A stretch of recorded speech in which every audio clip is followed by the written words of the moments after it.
conocerla. Y por otra parte, está el que durante este periodo de estudios de licenciatura, pues hizo una estancia en la Universidad de Córdoba, Argentina. Estudió la maestría en psicología en la Universidad Autónoma del Estado de México, en la línea de investigación educativa. Durante su vida laboral se ha desarrollado principalmente en el área clínica y educativa y ha participado pues, en proyectos académicos, laborales y congresos en Canadá, Estados Unidos, Inglaterra, Cuba y Perú. Es candidata a doctora en psicología por la Universidad Autónoma del Estado de Morelos y en el año 2018 realizó una estancia de investigación en la Universidad de Navarra, en España, con una beca mixta de CONACYT. Actualmente coordina el semillero de investigadores y es docente de la Universidad Autónoma del Estado de Morelos. Entonces es un gran placer, un auténtico gusto poder contar con su conferencia este día y pues le damos la palabra a la maestra Erika Leontina Barrios. Gracias. Muchísimas gracias por la invitación. Bueno, a mí la verdad me encanta hablar de estos temas y justamente hoy les vamos a estar hablando del trabajo que hemos venido haciendo, que por cierto el doctor Ulises estuvo por ahí muy involucrado y luego por cuestiones ahí administrativas ya no pudimos seguir al menos de manera, digamos, formal, pero seguimos trabajando muy de cerca. Bueno, quisiera empezar con la postura de Padrón, que bueno, el texto de Padrón de los 7 pecados capitales de la investigación universitaria tercermundista, más que, digamos, una revisión, es una opinión de Padrón, que tiene una amplia experiencia justamente en la formación de investigadores, de estudiantes investigadores, y en general de lo que pasa dentro de las universidades con respecto a la investigación. Menciona que hay al menos 7 problemas de por qué de pronto no podemos crecer. Si vemos los números, por ejemplo, con respecto a otros países, pues estamos muy por debajo en términos de la producción científica. Y el primero justamente es la desarticulación y la fragmentación. Dentro del trabajo científico es muy importante articularnos con otros científicos, con otras áreas, y de pronto algo que pasa mucho es que cada quien está trabajando en sus temas y que cuesta mucho de pronto articularse. También hay una cuestión ahí de, pues de pronto yo digo que parece Juego de Tronos, porque estos son amigos de estos, pero estos no publican con aquellos porque se caen mal, y si tú eres alumno de aquel no puedes venir a publicar con nosotros, y bueno, se empiezan a dar una serie de fragmentaciones por distintas razones que pueden ser personales, académicas, administrativas, pero esto justamente va imposibilitando el trabajo.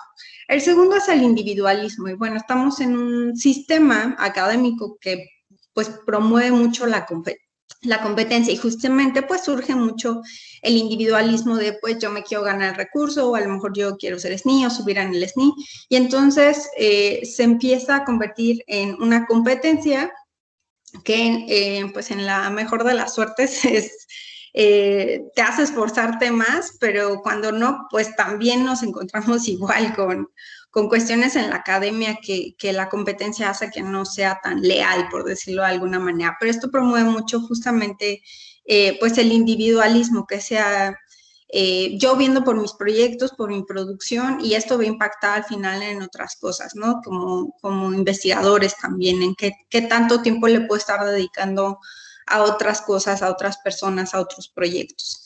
También el investigar por investigar. Esto es un problema que vemos mucho a veces en la academia, y bueno, sí, digo, no deberíamos verlo en ningún nivel, pero bueno, en licenciatura puedo entenderlo incluso porque a lo mejor es un primer acercamiento, quizá no hay una visión todavía muy profunda del tema, pero esto de investigar por investigar lo podemos llegar a encontrar incluso a niveles ya de investigadores en las universidades, es decir, en niveles muy altos.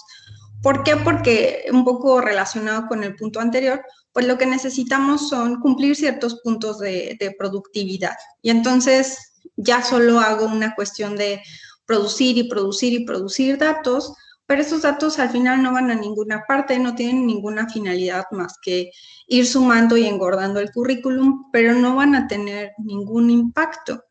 y justamente pues no van a tener ninguna finalidad, conexión, no van a tener un impacto social, no van a tener, no van a estar ligados a cuestiones políticas que son importantes y que a los científicos, a los educadores no nos gustan, pero que son importantes. Es decir, mucho justamente del presupuesto que se asigna a investigación, pues viene decidido desde la cuestión política y si no estamos involucrados ahí, pues bueno, luego nos quejamos que nos tocaron 3 pesos, pero no nos queremos involucrar en esas otras partes. O también el conectarnos a esta parte de la realidad y hacer proyectos que los que están, por ejemplo, en el área de tecnología, biotecnología y todas estas áreas están como más conscientes de esta parte de, bueno, ¿y esto luego para qué va a servir o esto para qué lo vamos a usar?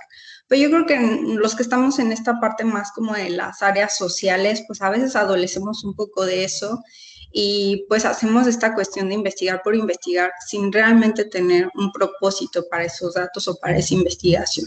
También otra cosa que vemos es la dependencia del colonialismo, que esto es de traer teorías que no tienen que ver con nuestros contextos y realidades sociales, consumir instrumentos que también no son pensados para nuestros chicos o para nuestros niños, y lo que hacemos pues es una serie de adaptaciones, validaciones, pero lo idóneo es que nosotros pudiéramos hacer construcciones desde nuestras propias realidades, porque esos instrumentos, esas teorías, al final no obedecen a nuestras realidades, a nuestros contextos. Entonces, lo que él propone es justamente que hagamos una construcción desde nuestros contextos y no únicamente estar generando esta dependencia de teorías, instrumentos, etcétera. ¿Vale? También señala algo que es muy importante, que es la orfandad epistemológica. Lo que dice es que básicamente la investigación, y no solo de estudiantes, sino incluso a niveles, insisto, más altos, no estamos muy conscientes desde dónde estamos posicionados a nivel epistemológico para hacer el trabajo. Y eso es muy peligroso, porque de pronto las diferencias que a veces se pueden llegar a presentar dentro de la academia, con tu tutor, no tiene que ver con quién tiene la razón, y esto lo señala Padrón. Y dice, no se trata de que una epistemología sea mejor que otra, sino que en ciertas realidades una epistemología puede ser más conveniente que otra. El problema es cuando tú te posicionas ahí y crees que esa es la realidad de la ciencia y esa es la única forma de hacer ciencia. Entonces, uno puede decir, eso no me importa, no tiene que ver conmigo, pero de pronto yo lo veo en la realidad cuando llegas con, no sé, a un posgrado, tú quieres hacer investigación cualitativa que tiene una postura epistemológica muy distinta a que si tu tutor te dice, bueno, es que la investigación cualitativa no existe y solo es anecdótica y no es científica y eso no es ciencia, solo son personas platicando qué les pasa, ¿no? Porque su postura epistemológica, insisto, es distinta. Entonces, esa diferencia no se va a resolver porque ninguno tiene razón, simplemente, insisto, están posicionados en epistemologías distintas, pero pues como el tutor en ese momento y en esa realidad tiene el poder, pues te vas a tener que cuadrar y vas a tener que decir, sí, profesor, ¿cómo quiere que lo haga? Yo con mucho gusto lo hago. Entonces, no tener clara esta postura epistemológica, desde dónde estamos haciendo ciencia, cómo estamos haciendo ciencia, cómo recogemos datos, cómo validamos datos e incluso nuestras propias creencias epistemológicas, que todas las tenemos, aunque no seamos conscientes de ellos, pues es muy importante irlas explorando para no caer en esta orfandad epistemológica, ¿vale? También habla de la desconexión de las funciones universitarias. Nosotros, por ejemplo, en Yautepec, que es la ESI, donde trabajo, la verdad es que es una sede muy chiquita, es muy, muy chiquita, entonces la verdad es que en la cafetería te encuentras a todo el mundo, entonces ahí mismo puedes ver a todos las funciones que tenemos en la sede. Pero obviamente, hablando, por ejemplo, no sé, de Chamilpa, que es una sede más grande, pues difícilmente te vas a encontrar a lo mejor en la cafetería y ponerte a chismear con la que ve las becas o con quien ve los fondos o con quien ve a lo mejor la conexión con otras áreas. Entonces, eso va generando problemas porque entonces no nos comunicamos al interior para cosas buenas, porque para cosas malas, váyanse a dar una visita por allá a Torre Universitaria para quejarse y van a ver que en 2 segundos ya se enteraron en su programa. Pero para las cosas buenas, al parecer, nadie se entera, pero para las malas son muy eficientes. Entonces, hay una desconexión justamente de estas funciones universitarias y también con los propios estudiantes. A veces hay, yo por ejemplo, el viaje que hice o el intercambio que hice a Argentina, que estuve estudiando 6 meses en Argentina, la verdad es que me enteré casi que por un capricho, porque yo dije, me voy, háganle como quieran y nos vemos. Y me fui a parar justamente al departamento que se encarga de esta cuestión de conectarnos con otras universidades y de permitirnos estudiar en otras partes. Y fue que lo hice, pero en realidad nunca nos dieron esa información para decirnos, mira, tú necesitas esto y te puedes ir preparando así, y necesitas tanto dinero, la universidad te paga tanto, pero ve ahorrando porque necesitas, no sé, para el vuelo o necesitas para esto o el otro. Entonces, eso obviamente va haciendo que si, no sé, 20 personas podían acceder a eso, ¿no? Por los recursos que hay, los apoyos que hay, pues si no nos enteramos como alumnos, pues a lo mejor nada más se van 3 o a lo mejor nada más se van 4. Y también algo que pasa mucho, yo lo he visto en los programas, ¿no? Es que también se trata de mandar a los favoritos, ¿no? En alguna ocasión en el doctorado, por ejemplo, había una cierta beca con la que me fui a España y pues la preocupación de ellos era que si yo me la ganaba, a lo mejor una de sus otras alumnas, pues no se la iban a dar, porque pues esas becas al final están contadas, no es que sean ilimitadas. Entonces, su preocupación era que pues me dieran la beca a mí y ya no se la dieran a la otra estudiante, ¿no? Entonces hubo por ahí muchos comentarios de no, pero quién sabe cuándo sale la convocatoria, quién sabe si te la puedan dar, es que no sé qué, muchas largas, muchas excusas. Y bueno, yo me tuve que mover mucho por fuera para poder conseguir la beca y al final las dos nos pudimos llevar la beca. Ella fue a otra parte de España y yo estuve en Navarra. Pero también es cierto que sí hay favoritismos dentro de los programas, ¿no? Y si es como, ah, pues hay que mandar a fulanita porque nos agrada mucho o es parte de nuestro grupo de investigación, o a perenganito porque nos va a traer datos y vamos a publicar todos, o qué sé yo. Entonces, estas desconexiones, algunas sí son porque definitivamente no hay buena comunicación al interior de la universidad, pero algunas otras y de convocatorias y de dinero y cosas así, sí son a veces muy deliberadas, es decir, no, pues no hay que sacarlo aquí en petit comité para que se quede aquí adentro, ¿no?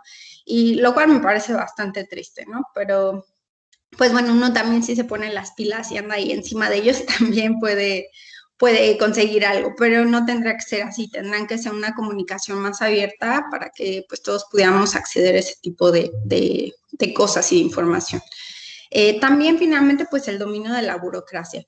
No sé si alguna vez en su vida han tratado de bajar un recurso, pero bueno, recientemente, justamente para el trabajo que hacemos con Semillero, pues bajamos un recurso para que los chicos les pudieran pagar sus congresos y demás, y bueno, casi les pedían, no sé, su acta de bautizo y una foto cuando eran chiquitos. Bueno, es una locura, de verdad, lo que piden. Y a veces con una sola letra, con algo que venga mal, ya se cancela todo el recurso. Entonces, y son papeles y papeles y papeles, y ahora la foto de no sé qué, y ahora la captura de la sesión que diste, y ahora no, y de verdad a mí me parece, a mí, yo que odio esta cuestión burocrática, o sea, yo muero con estas cosas. Y justamente también lo que vemos es que en términos de los investigadores y demás, pues nos va quitando tiempo, creo yo, y a los maestros les pasa también, de lo que es realmente importante, o sea, porque a lo mejor si yo me tardo 1 hora o 2 horas en quizá llenar todo lo que me están pidiendo, en conseguir todos los papeles que me están pidiendo, ese tiempo yo lo podría estar ocupando en otra cosa, en a lo mejor escribir un artículo o a lo mejor incluso en descansar, que es muy necesario, pero al final lo tengo que estar invirtiendo y ni siquiera creo yo al final es tanto dinero, porque no sé, en ese entonces creo que les dieron 2,000 pesos a los chicos Y por esos 2,000 pesos creo que ya estábamos por ahí, no sé, dando todo, ¿no? Y papeles, y era muy desgastante. Los propios chicos me decían, pues, así como, pues, ¿y quién ya no, O sea, que se cancele todo, no hay problema. Porque es muy cansado, de verdad, reunir. Y tráeme la credencial, y si no está actualizada, ve a actualizarla y ven a firmar. Ya sé que estás ahorita en tu pueblo y estás a 2-3 horas, pero tienes que venir a firmar porque quieren la firma autógrafa. Y bueno, de verdad que sí, la burocracia lastima mucho el trabajo de investigación. Y bueno, tampoco no todos son malas noticias. En el libro de Chap y Benvenuto, lo que hacen es analizar programas que justamente forman universitarios en investigación, y lo que dicen es, pues vamos a ver qué es lo que está funcionando, o sea, qué tienen esos programas que funciona y que hace que los jóvenes investiguen, porque déjenme decirles que lograr que los jóvenes investiguen cuando no es parte de una materia, cuando no van a recibir nada, cuando es completamente voluntario y además van a trabajar más, es muy complicado. Entonces, justamente ellos analizan pues todos estos programas y encuentran que, por ejemplo, estas características solo son algunas, hay muchas más en el libro, pero estas son algunas de las características que comparten. Uno es que se tiene que generar cultura de investigación en la facultad. Cuando se está haciendo investigación como esfuerzos individuales y no como una visión de toda la facultad, de aquí todos hacemos investigación, y que se motive a los estudiantes más jóvenes, a los que van en primero, y que vean a lo mejor a los de sexto, a los de octavo, que se van al congreso, que presentan, que publican, pues eso motiva a los chicos para que hagan investigación. Pero cuando es una cuestión individual y no es una cultura propia de la facultad, y era algo que en algún momento comentábamos con el doctor Ulises viene de la UNAM. La UNAM tiene una fuerte cultura de investigación. De hecho, si algún día van a un congreso, o si han ido a un congreso, ustedes ven la sección de pósters, pónganse a ver los pósters y de verdad es UNAM, Durango, UNAM, Estado de México, UNAM, Morelos, UNAM, o sea, está de verdad lleno de estudiantes de la UNAM que van, presentan sus trabajos, hacen investigación, a veces desde el primer año, ¿no? Y de pronto vemos otras universidades y hay menor presencia, y esto no tiene que ver con que haya menos ganas, haya menos talento, sino es una serie de situaciones que justamente es lo que vamos a comentar hoy, pero esta cultura de la investigación, ver a otros haciendo esto te contagia y es muy importante. Cuando yo solo veo a 1 o 2 compañeros y además lo veo como, y mira, y se hicieron bien presumidos, mejor no, y no sé qué, pues bueno, ahí es cuando ya se vuelve difícil el trabajo. Pero mientras se pueda generar una cultura de investigación, empieza a generar cierta dinámica en donde tú ya no tienes que andar persiguiendo a los estudiantes, sino que los propios estudiantes se empiezan a interesar por la actividad de investigación. También,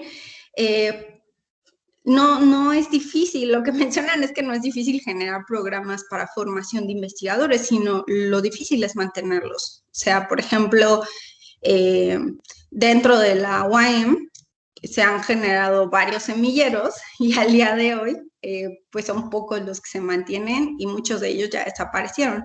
Y no es porque no haya, vamos a decir, las voluntades, ¿no? Pero pues a lo mejor los alumnos se desmotivan y pues el maestro también se desmotiva y no terminó ninguno este semestre, entonces al siguiente mejor ya no lo hago porque solo es una pérdida de tiempo, o no me lo pagan, o pues ¿para qué? Entonces no es la dificultad generar estos programas, sino mantenerlos, que sean exitosos.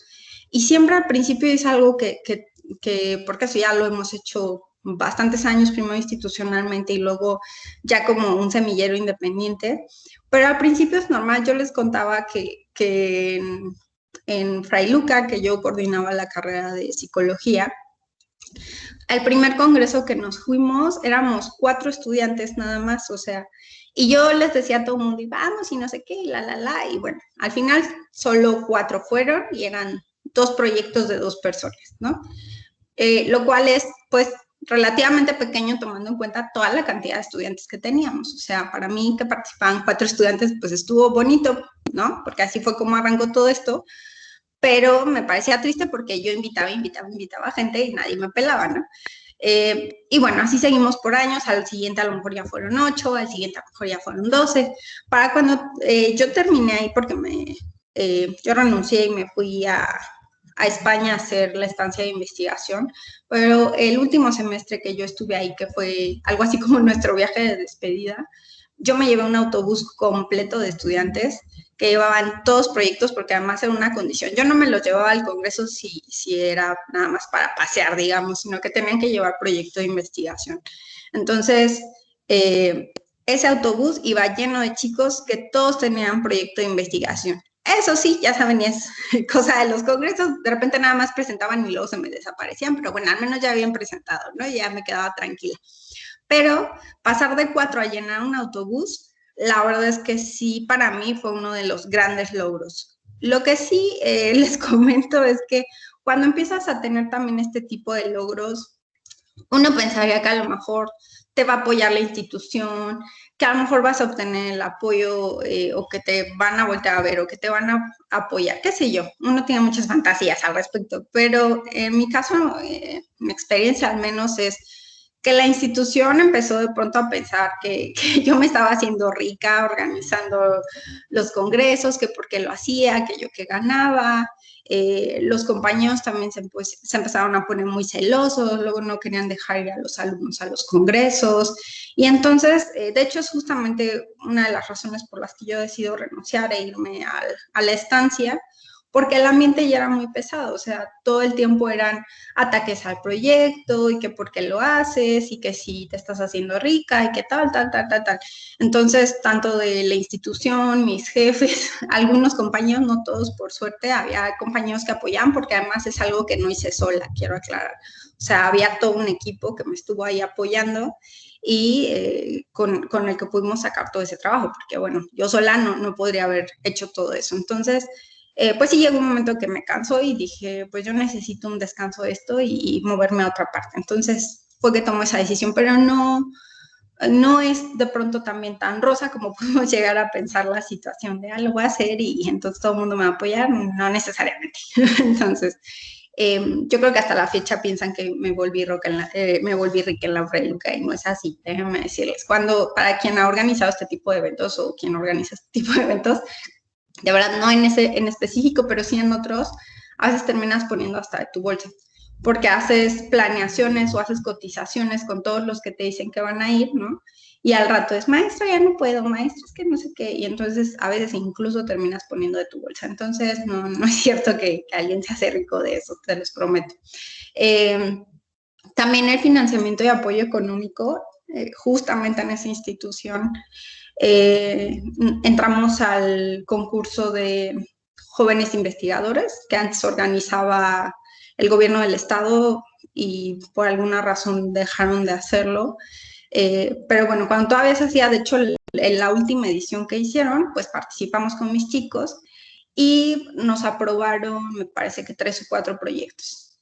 Y nos pedían que lleváramos los carteles impresos. De hecho, el doctor Ulises anduvo por ahí de juez, por cierto, no me dejará mentir. Entonces, aprobaron, me parece que 3 o 4 proyectos, nos piden que llevemos los carteles impresos y por supuesto que le pedimos a la institución que nos apoye a imprimir y a pagar los carteles y nos dicen que no hay dinero, ¿no? Les estoy hablando de que, no sé, ahorita no estoy muy al corriente de números, pero como 200, 300 pesos debe costar cada cartel, depende de dónde los impriman y con qué calidad. Pero nos dicen, ¿saben qué? Pues no hay dinero, así que pues ustedes van a tener que pagar sus carteles, ¿no? La verdad los chicos sí se quedaban un poco tristes porque pues no vieron el apoyo a la institución y al final ellos decían, bueno, estamos representándolos a ellos también, ¿no? Total, el caso es que uno de nuestras chicas gana, queda en segundo lugar y se va a Tabasco, me parece, a representar a la institución y Y como quedamos en segundo lugar estatal en jóvenes investigadores, la universidad manda a hacer una manta gigante que ocupaba toda la entrada de la universidad, con la foto de la chica, el premio y no, felicidades, segundo lugar, estatal en tal, tal, tal, tal. Eso, los chicos, lejos de verlo como, mira, qué padre, nos están reconociendo, estaban lo que les sigue de enojados. Porque dicen, bueno, cuando te pedimos 300 pesos para un cartel, no había dinero, pero cuando ganamos sí hay para una manta gigante que dice que ganamos el segundo lugar. Y eso la verdad los chicos lo tomaron muy, muy a mal. De hecho empezaron a publicarles ahí en redes sociales y los mandaron a traer y los obligaron a borrar esos posts. O sea, sí se puso, sí hay una cuestión, les digo, de Juego de Tronos aquí en la academia, muy curiosa. Pero bueno, el caso es eso, que tiene que haber un apoyo económico y con esto no queremos decir que les paguen todo, ¿no? Porque entiendo que de pronto la universidad no tiene los recursos, pero a veces es algo más simbólico. Yo les puedo decir que, por ejemplo, en Yautepec, cuando no logramos conseguir, yo he visto al propio director, al coordinador académico, de verdad sacar de su bolsa y decir, ¿cuánto falta a los chavos? O sea, ¿cuánto falta para el hotel? ¿Cuánto falta, obviamente antes de la pandemia, pero cuánto falta para el hotel? ¿Cuánto falta para el congreso? Por ejemplo, nos pasó una vez que bajamos un financiamiento y solo había para mandar un equipo al congreso, pagándoles todo. Y era decirle a uno de los equipos, pues ustedes vean cómo le hacen, porque pues solo alcanza para uno, ¿no? Y el del otro equipo que implicaba pagarles el hotel, que implicaba pagarles el congreso, etcétera, etcétera, fue el director, entre los tres, el director, el coordinador y yo, que hicimos la vaquita y pagamos lo de los chicos.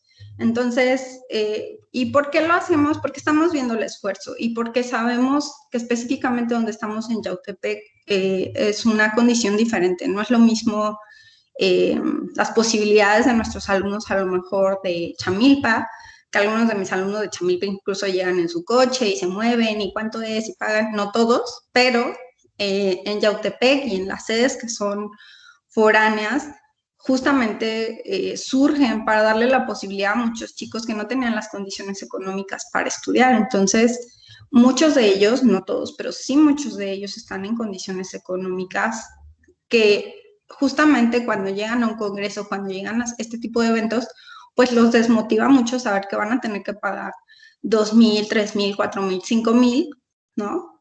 Porque a lo mejor se necesita pagar, no sé, el congreso y además el hotel y además no sé qué, y entonces no hay dinero y eso los termina desmotivando mucho. Entonces, yo sí he visto un apoyo por parte de la sede y siempre se los digo a los chicos, de verdad, valórense, que ustedes no lo saben porque no han estado fuera de aquí, pero yo he estado en escuelas que ni un cartel les pagan y aquí hasta un hotel, ¿no? Entonces, de verdad, valoren cuando tienen ese apoyo y ese apoyo va a ser muy importante para que los chicos, sobre todo dependiendo de sus condiciones económicas, puedan hacer investigación. También en el currículum se le debe otorgar un peso. De pronto las materias de investigación, pues yo sé que no son las más populares, pero son muy importantes dentro del currículum y también que los alumnos las vean así y también que se puedan articular. A mí que de pronto me toca dar seminarios de investigación, yo me pongo a ver el currículum, ¿no? O me pongo a ver el plan de estudios y hay de pronto materias en primer año a lo mejor, incluso hasta segundo, y luego hay un gran hoyo ahí donde vuelven a hacer investigación hasta seminario de tesis o seminario de investigación.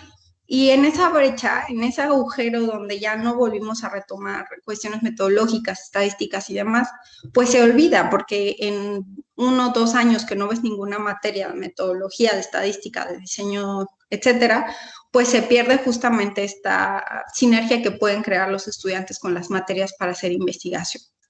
También que se reconozca el trabajo de los profesores. Recuerdo mucho el comentario de uno de los profesores que me decía, bueno, es que a mí no me pagan por hacer investigación, por eso no hago investigación, ¿no? Y eso es una realidad y creo que también se vale si esa es la postura, ¿no?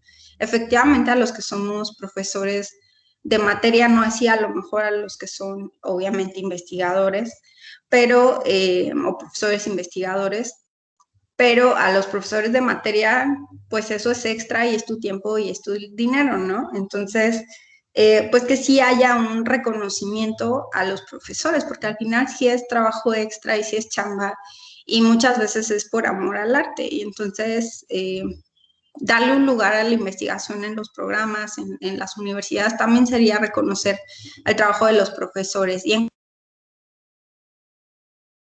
el trabajo de los profesores. Ahorita la UNAM está por ahí en una pugna, si han visto las redes sociales, por toda la incertidumbre laboral que no es solo propia de la UNAM. O sea, yo creo que en todas las universidades, por no hablar de otros niveles, pero hay una desvalorización del trabajo del profesor y hay una explotación del trabajo del profesor, porque bueno, vamos a suponer que son 100 pesos la hora y me estoy viendo bien generosa. Ahí, por ejemplo, ahí mismo en Fray Luca pagan 60 pesos la hora, pero vamos a suponer que le pagan 100 pesos al profesor la hora. La realidad es que detrás de esa hora que le están pagando hay al menos otras 2 o 3 horas de preparación de clase, de calificación, de retroalimentación, de etcétera, etcétera. Entonces, cuando tú haces números, pues prácticamente te están pagando como 25 pesos la hora, porque para esa hora necesitas a lo mejor 4, si quieres dar clases de calidad, ¿no? Obviamente también hay profesores que van nada más a chismear, hay profesores que van y les ponen una película, hay de todo. Pero quien realmente quiera hacer un trabajo de calidad tiene que invertir tiempo y puedo decirles que no está dignificado y también no hay estabilidad laboral. Como un semestre puedes tener, no sé, 20 horas, al siguiente puedes tener 5 horas. Entonces, pues es muy complicado asumir compromisos económicos porque no sabes ni siquiera si el semestre siguiente vas a tener la misma capacidad económica o menor o qué va a pasar. Entonces, esta parte de dignificar el trabajo de los profesores es bien importante. Y también, bueno, el rigor científico. Hay revistas, no todas, pero sí hay revistas que no reciben trabajos de estudiantes de licenciatura justamente porque traen muchos hábitos los chicos de licenciatura. Algo con lo que yo me topo en la formación es, por ejemplo, no entender por qué es tan delicado el plagio, ¿no? El no saber citar, el no saber poner las referencias. Y yo siempre les pongo el ejemplo en la clase de, ejemplo, la revista Cinética, que ya hemos publicado en la revista Cinética. Si tú tienes algún problema de plagio en esa revista, y con plagio no siempre, insisto, hay una mala voluntad de me voy a robar esto. A veces es simplemente que no sabes cómo citar, pero cuando esa revista en específico, y muchas revistas tienen esa política, te llega a cachar que estás en una cuestión de plagio, te puede vetar de la revista. 3 años, 5 años, dependiendo de la revista. Y uno puede decir, bueno, pues ya está, no publico en esa revista y no pasa nada. Hay revistas que suben a la base de editores, fulanito de tal, pues tuvimos esta situación, y generalmente lo que hacen es vetarlo. Y si además ese trabajo ya estaba publicado, incluso pueden tomar acciones legales. Si es que tuvo algún problema, que mentiste en el procedimiento o ya problemas muy severos, pero incluso la revista puede proceder legalmente porque estás atentando contra su buen nombre y porque tú firmas documentos donde estás asegurando, por ejemplo, que tu investigación es inédita, que lo hiciste con rigor ético, tal, y entonces al final pues estás mintiendo también ahí.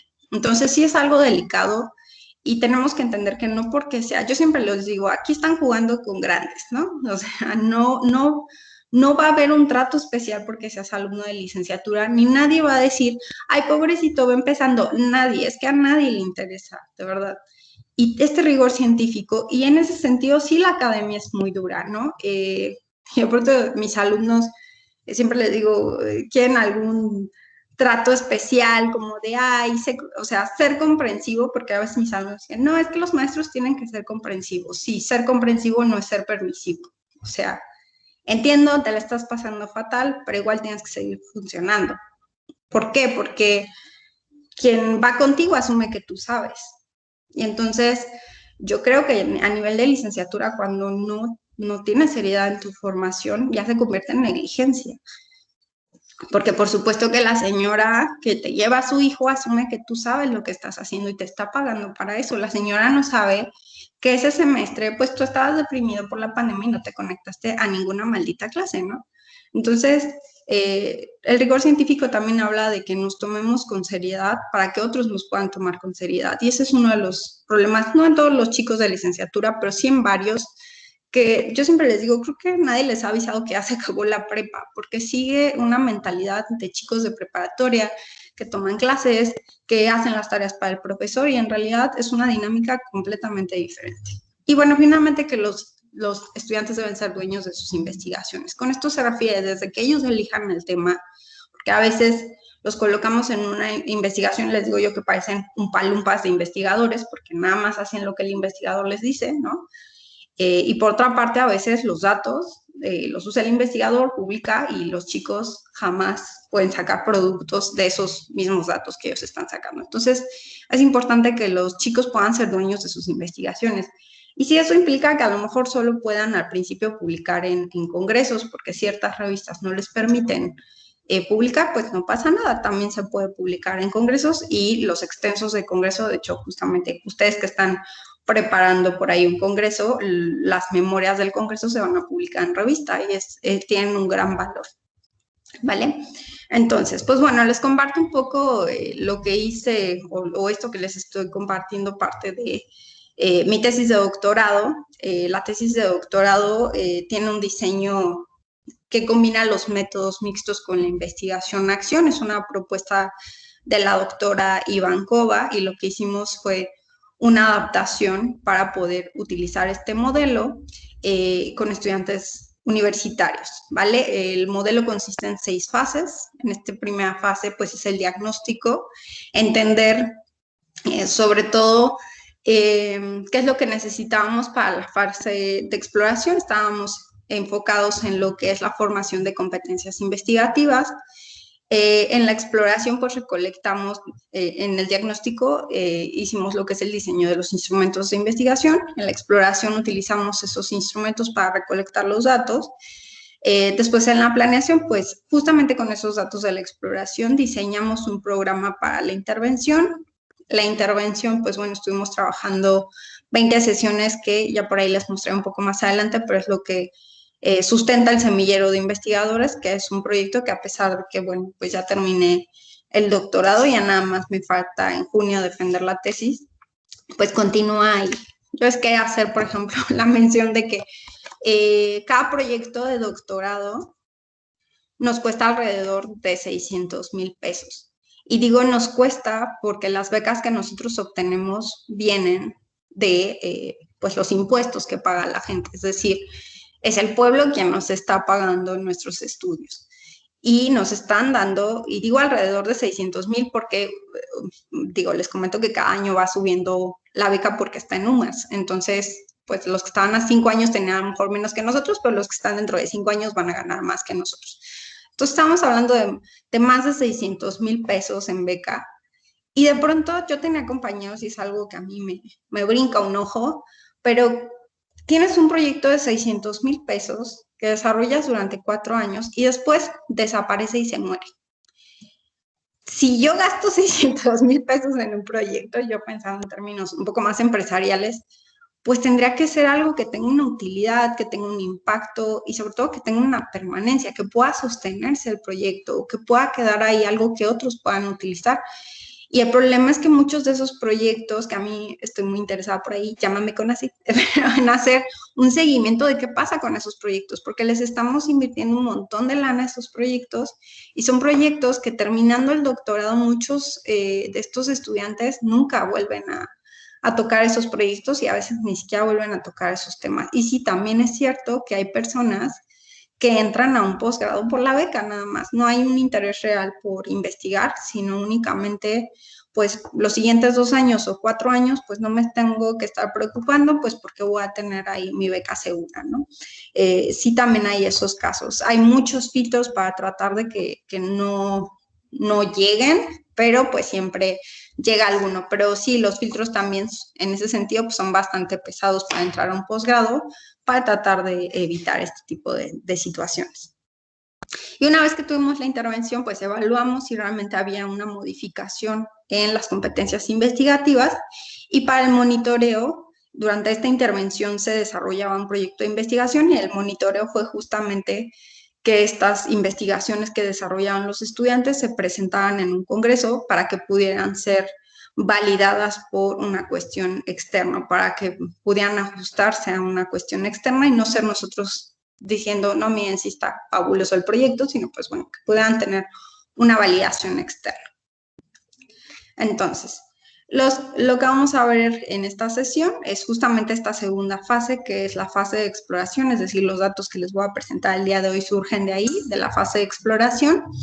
Me voy a regresar un poquito, pero en esta fase de exploración y evaluación, estas dos fases que son la 2 y la 5, son las que, digamos, se abren en el diagrama, algo como esto, porque tienen datos cuantitativos y datos cualitativos. Les decía que este modelo combina lo que es los métodos mixtos con la investigación-acción.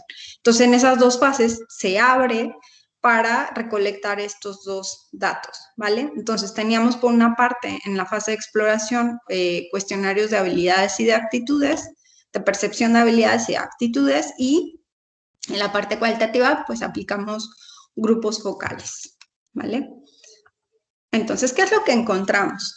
Bueno, encontramos que los chicos creen que lo que más se necesita para hacer investigación, pues es saber utilizar el formato APA, ¿vale? Obviamente, en otras áreas, pues serán otros formatos, a lo mejor Vancouver, Chicago, etcétera, pero yo creo que tanto que les estamos diciendo toda la vida que háganlo, háganlo, háganlo, bueno, ellos creen que lo más importante para hacer investigación es aprender a usar el formato APA. Después la redacción, lo cual también es cierto, una cosa de la que adolecen mucho los chicos y sufro cuando estoy supervisando proyectos de licenciatura es que a veces tienen muy buenas ideas, de verdad, pero no saben cómo plasmarlas en un papel. Y al final eso es lo importante. O sea, ¿por qué? Porque pues tú no vas a poder a lo mejor contarle a todo el mundo tu idea y van a leer tu trabajo. Entonces, en esa hoja de papel necesita estar muy claro. Y esa claridad en la redacción se va ganando con la práctica. No es que un día despiertes y ya eres un maravilloso escritor, sino que justamente con la lectura, con la escritura, con la edición, se va mejorando la redacción. Pero, insisto, no vas a despertar un día y tu redacción será excelente, ¿no? Entonces, es algo que en general el trabajo de investigación yo les diría que es una carrera de fondo, o sea, es como si correas un maratón. El problema es que a veces quieren correrlo como si fuera carrera de 5 kilómetros y aventársela en friega y no puedes, te quemas. O sea, no hay forma de que te avientes justamente una investigación como si fuera maratón como si fuera carrera de 5 kilómetros cuando es un maratón. Es mejor en investigación ir haciendo poco, pero no perder la constancia, que dejarlo todo al último y en 2 días querer hacer el trabajo, porque la investigación en específico es un tipo de trabajo que no vas a poder hacerlo de esa manera. Y sé que muchas investigaciones de la escuela las hacen así, pero lo que haces es pues justamente sacrificar la calidad. También tus habilidades para organizar, para la toma de decisiones, el trabajo en equipo, y aquí dos que nos llaman la atención, que fueron las que obtuvieron los porcentajes más bajos, fue habilidades estadísticas, porque los alumnos decían, para esto recuerden que aplicábamos estos cuestionarios, pero aparte les preguntábamos pues por qué creían estas cosas, ¿no? Y en esta parte estadística nos decían que pues no es necesario aprender estadística porque ellos siempre pueden hacer investigación cualitativa. Entonces decían, bueno, si no te gusta la estadística, pues aprendes a hacer investigación cualitativa, ¿no? Y por eso esta es la razón por la que estadística está en los últimos lugares, porque creen que pues si no te gusta la estadística, pues aprende a hacer investigación cualitativa. Y el segundo idioma es muy curiosa esta creencia que tienen, porque ellos dicen que hay traductores. Entonces, tú no necesitas aprender un segundo idioma porque de todas formas, si necesitas leer un texto en inglés, pues lo metes al traductor y ya te lo va a traducir, lo cual tampoco funciona así.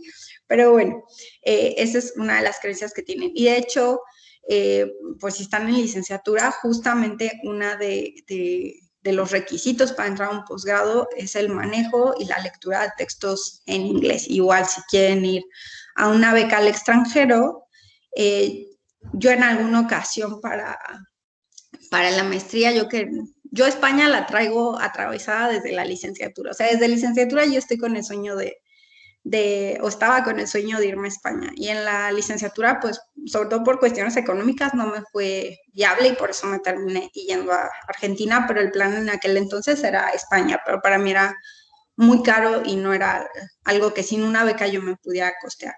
Entonces, en la maestría, como yo seguía con eso de que me voy a ir a España, intenté y sí quedé en 3 universidades en España, pero justamente en la beca de CONACYT te piden lo que es el examen TOEFL con cierta cantidad de puntos. Ahorita no recuerdo cuántos pedían exactamente, porque ya tiene un rato, pero yo hice mi examen, tenía todos mis papeles, porque igual te piden 1,000,000 de papeles, y resulta que el TOEFL hubo un error y no tuvieron a tiempo el documento. Entonces, yo fui a dejar mis papeles con otros comprobantes y no sé qué. Y les dije, mira, aquí está a lo mejor la nota de que en tal fecha va a llegar mi TOEFL con mis resultados, tal. Y me dijeron, no. O sea, si no viene y con CONACYT es muy así, o sea, no viene completo el expediente, no te recibo. Bueno, yo otro poco y me le pongo a llorar ahí al señor que recibía los papeles en CONACYT y me dijo, no, si no está el papel no te puedo recibir. Y yo le decía, a ver, es que en España ni siquiera hablan inglés. Me dijo, no, no te puedo recibir. Y bueno, ya me aventé un berrinchazo, llegué a mi casa a romper las cartas de aceptación, loca la señora. Pero, pues bueno, ya se me hizo hasta el doctorado irme a España. Pero la cuestión es que el segundo idioma sí es importante, o sea, que no crean que es una cuestión de, puedo usar un traductor, porque en realidad no funciona así. El segundo idioma, obviamente también depende el nivel que quieran, ¿no? Porque sí es cierto que alguna vez me decía una chica, no, en mi maestría no me piden inglés, y yo, ¿tu maestría está en los posgrados de CONACYT? No, y yo por eso, o sea, los que estén en posgrados de CONACYT, por supuesto que es un requisito. Los que se vayan a una escuela donde les vayan a dar un título de maestría o doctorado, pues solo por pagarlo, pues sí, efectivamente no les van a pedir a lo mejor ni la tesis, pero pues yo siempre les digo, o sea, de pagar por estudiar a que me paguen, pues personalmente prefiero que me paguen. Entonces, sí, si tú quieres un buen nivel para tu posgrado, incluso para tu propia licenciatura, pues necesitas el manejo sobre todo del inglés. La mayoría de la información y la más actualizada está en inglés, ¿vale?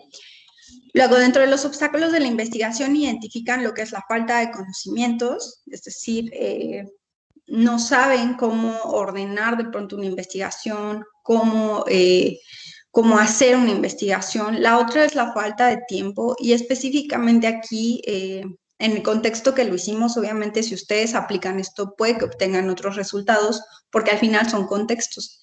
Los estudiantes con los que hicimos esta investigación, no todos, pero muchos de ellos estudiaban y trabajaban. Entonces, obviamente que para ellos la cuestión del tiempo era muy, muy difícil. O sea, hacer investigación implica sacarte tiempo de donde no hay. Entonces, pues sí es muy complicado. También vamos a tener en tercer lugar lo que es el apoyo de los profesores. Lo que ellos decían es que justamente por esta situación que yo les decía, por una parte puede ser que el profesor no tenga conocimientos, porque no todos los profesores tienen conocimientos en investigación. De hecho, hay profesores que de pronto les dan, por ejemplo, la materia de metodología y nunca han publicado nada, o sea, nunca han hecho investigación, ¿no? Entonces, a veces es falta de conocimientos y a veces es justamente que no hay estos incentivos económicos. Y entonces es como, bueno, te voy a duplicar el trabajo, pero te voy a pagar lo mismo. Entonces, por supuesto, muchos profesores dicen, pues no, gracias, ¿no? Entonces, pues hay poco apoyo por parte de los profesores, pero también, insisto, por esta situación institucional. La otra es el dinero. Pues justamente desde cuánto te cuesta, recordemos que son investigaciones autofinanciadas, desde cuánto cuesta hacer tu investigación, cuánto cuesta a lo mejor ir al congreso. Hay revistas que algunas tienen costo, no todas, algunas a lo mejor te cobran por la traducción, o hay revistas, por ejemplo, que están en JCR que pueden llegar a costar, no sé, 1,000 euros, 3,000 euros, que para nosotros a lo mejor son impagables, pero pues para a lo mejor investigaciones en el extranjero que están subsidiadas, pues pueden hacerlo, ¿no? Entonces, sí, la realidad es que sí se necesita dinero para hacer investigación. Algunos más, algunos menos, ¿no? Hay investigaciones que pueden ser muy económicas, hay otras que pueden ser más caras, pero sí se requiere dinero. También el apoyo de la escuela. Les contaba de esta escuela. Cuando fue el último viaje, justamente, que les comentaba que nos llevamos el autobús, la escuela no quería que fuéramos, ya había una situación muy tensa, ya había discusiones, yo ya había informado que ya me iba, tal. Y entonces les dicen a los alumnos que si van al congreso les van a poner falta, ¿no? Y que además, si se van, pues que no van a ir con el seguro de la escuela y no sé qué. Y bueno, empiezan a presentar una serie de amenazas para que los chicos pues no vayan al congreso. Yo honestamente en ese momento pensé que los chicos no iban a ir porque ya era mucha la presión de la escuela, pero al final, pues bueno, ya saben, son rebeldes y sí, y yo también un poco, así que nos fuimos, ¿no? Y sí nos fuimos con el seguro y sí nos fuimos con el permiso y sí les justificaron las faltas. Pero antes de eso, pues sí hubo muchas amenazas y que no van a llevar seguro y un poco también estar ahí diciéndole a los papás que pues ellos no se hacían responsables y bueno, ya era una cuestión de verdad muy desagradable al final. Y bueno, este apoyo de la escuela es bien importante, ¿no? Insisto, no tengo para un póster, pero sí para una lona gigante, eso también habla del apoyo de la escuela, ¿no? Y el apoyo de la escuela también es reconocer el trabajo de los profesores, también es asignarle tiempo a los proyectos, también es generar incentivos, apoyos, no necesariamente a veces tiene que ser dinero, pero por ejemplo a un profesor con que si ves que estás trabajando con que le asegures sus horas, con eso, por ejemplo, ya es un incentivo. O sea, que él sepa que, no sé, mínimo le van a tocar 15 o 20 horas porque sabes que es un profesor que trabaja y él entonces también ya puede hacer planes y ya puede saber que tiene una cierta estabilidad, ¿no? Y no que está con una cuestión de que un semestre tiene 5 horas, el otro 10, el otro 15, el otro 4. Entonces, eso, algo que voy es que no siempre tiene que ser dinero. O sea, porque siempre la excusa de las escuelas es que no tiene dinero, pero hay otras formas en las que se pueden dar apoyo a los profesores que sí están haciendo un esfuerzo. También señalan la falta de información. Muchas veces los estudiantes no saben dónde buscar y ahorita vamos a ver, tampoco saben dónde obtener o cuáles son buenas fuentes de información. Y el que menos señalaron fue el de falta de credibilidad. Y esto solo lo mencionaban chicos que habían ido a congresos, que decían que a veces en los congresos como que sentían que no los tomaban tan en serio como a los estudiantes de posgrado o como a los doctores, porque ellos eran de licenciatura y que sentían que tenían como cierta falta de credibilidad por ser estudiantes de licenciatura. Dentro de la valoración positiva, consideran que lo más importante de hacer investigación es que desarrolla la responsabilidad, porque decían ellos, bueno, al final ya lo estás haciendo, digamos, de verdad, con personas reales, entonces, pues tienes que ser serio. Entonces, eso hace que seas más responsable. También el fomentar la creatividad, el fortalecer la ética, que esto es una característica muy interesante. También el flexibilizar el pensamiento, y lo que consideran que menos desarrolla es la tolerancia a la frustración, porque efectivamente el proceso de investigación es una habilidad que sí o sí vas a tener que desarrollar, porque no siempre la investigación sale como nosotros queremos. Cuando nosotros vemos, por ejemplo, estos análisis de viabilidad que hacemos con las investigaciones, yo les cuento que, por ejemplo, a nosotros en el semillero nos han tocado desde el sismo, que hizo que muchos proyectos se tuvieran que mover porque acuérdense que cerraron escuelas, cerraron hospitales. También nos tocó la huelga de la UAM, que había proyectos que estaban ahí en la UAM y que se tuvieron que suspender por la huelga. La propia pandemia, que ahorita tenemos proyectos que están parados y estamos viendo la forma en la que se hagan de manera virtual. Algunos se pueden llevar a la virtualidad, pero no todos se pueden llevar a la virtualidad. Entonces, se necesita mucha tolerancia a la frustración y mucha tenacidad para hacer investigación. Y, pues bueno, el desarrollo de la seguridad, que para mí es una habilidad que yo he visto en los estudiantes, que me parece muy importante. De pronto, chicos o chicas que yo veo que les cuesta hablar en público, dar su opinión, sustentar y terminan su proyecto de investigación y los veo en un congreso presentando con una seguridad que probablemente para ellos es muy difícil ver desde adentro ese crecimiento, pero yo que estoy afuera y lo veo, es increíble cuánto crece un estudiante en el desarrollo de una investigación. O sea, es de verdad increíble. A veces es casi como si se convirtiera en otra persona. También dentro de las valoraciones negativas o el por qué de pronto no se hace tanta investigación, los estudiantes consideran, este grupo en específico, pues consideran que es estresante hacer investigación, el 60% cree que es tedioso, el 57% cree que es difícil, y algo que encontramos en la investigación Yo les decía que en la fase de evaluación veíamos si había cambios en las competencias. Una de los elementos de la competencia es la actitud. Y entonces en actitud, una frase que de hecho la puse en la tesis porque me pareció muy interesante, decía, bueno, es que yo antes de hacer investigación pensé que era difícil y ahora sigo pensando que es difícil. Y yo, no, bueno, gracias, ¿no? Y decía, no, pero es que antes yo pensaba que era difícil, imposible, y ahora pienso que es difícil, posible. Y eso que puede parecer un cambio muy sutil o muy tonto, como lo quieran ver, es todo. O sea, porque difícil, imposible es ni siquiera lo voy a intentar. Y difícil, posible es, bueno, me va a costar, sé que voy a tener que sacrificar a lo mejor tiempo, actividades, etcétera, pero lo puedo lograr. Eso es toda la diferencia. Es decir, no siempre el creer que es difícil es algo malo, siempre y cuando creas que aunque sea difícil es algo que tú puedes hacer, ¿sale? También el 37% considera que hacer investigación es aburrido, el 36% considera que hacer investigación es solo para la tesis, lo cual no es cierto. Tendríamos que incorporar todos los profesionistas la investigación a nuestro ejercicio profesional porque nos permite justamente pues ir mejorando nuestro ejercicio. El 34% considera que no es interesante hacer investigación y el 23% considera que incluso no es necesario. Es decir, tú puedes perfectamente ir por la vida como profesionista sin jamás hacer investigación y no pasa nada, ¿no?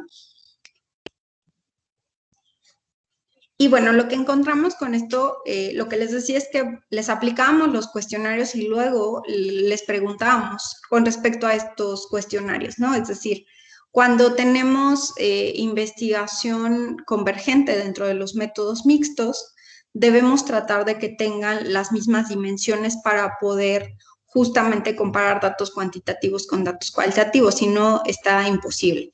Entonces, dentro de las dimensiones que utilizábamos en los cuestionarios, las utilizábamos también para los grupos focales. Y, por ejemplo, los chicos que de pronto en los cuestionarios nos ponían en la escala de Likert que se sentían completamente capaces a lo mejor de elegir un diseño de investigación, a la hora que les preguntábamos en el grupo focal cómo harían esa elección o en qué se basaban para hacer la elección del diseño de investigación, los chicos que menos sabían o que no tenían experiencia en investigación, que eran de los primeros años, puntuaban más alto y tenían las puntuaciones más altas. Y cuando les preguntábamos decían, bueno, no sé escoger un diseño de investigación, pero yo siento que si me enseñan, yo podría, ¿no? Y de pronto a los que ya habían hecho investigación, que tenían más experiencia, que tenían más nociones, cuando estaban en el grupo focal nos decían, bueno, yo puse que más o menos, o sea, yo no le di la puntuación máxima, puse que más o menos, porque yo, por ejemplo, solo he hecho investigación cualitativa, por ejemplo, o solo he trabajado cuasi experimentales, pero yo no sabría cómo hacer un diseño experimental o no sabría cómo redactar un diseño etnográfico, y entonces a la hora de escucharlos hablar te dabas cuenta que esta persona que estaba reportando valores más bajos, en realidad sabía más. Y esta persona que no tenía pero ni idea y no te podía decir un solo diseño de investigación, estaba reportando los valores más altos. Entonces, por eso, en la gráfica que ven aquí, están por años de carrera. Los de primer año, es decir, la tendencia es esta. Los de primer año, y este estudio lo hemos hecho ya en enfermería, en psicología y en seguridad ciudadana, y es una tendencia muy similar. Los de primer año tienden a reportar que saben más y que tienen mejor actitud porque suelen subestimar el trabajo de investigación. Es decir, son personas que te van a decir, facilísimo, dame 5, ¿no? Pero en realidad es porque nunca lo han hecho, porque tienen muy malas nociones, o porque suelen subestimar el trabajo que se hace. Y los de último año, pues suelen reportar valores más bajos a pesar de que saben más, porque son conscientes de todo lo que les hace falta y entonces son más modestos, por decirlo de alguna manera, respecto a lo que les falta o a lo que saben, porque dicen, bueno, es que yo sé esto, pero me falta todo esto, entonces, pues no, yo no puedo decir que ya lo sé todo, ¿no? Esto en la literatura se conoce como efecto Dunning-Kruger. El efecto Dunning-Kruger es que las personas que saben más tienden a reportar menos y las que saben menos tienden a reportar más.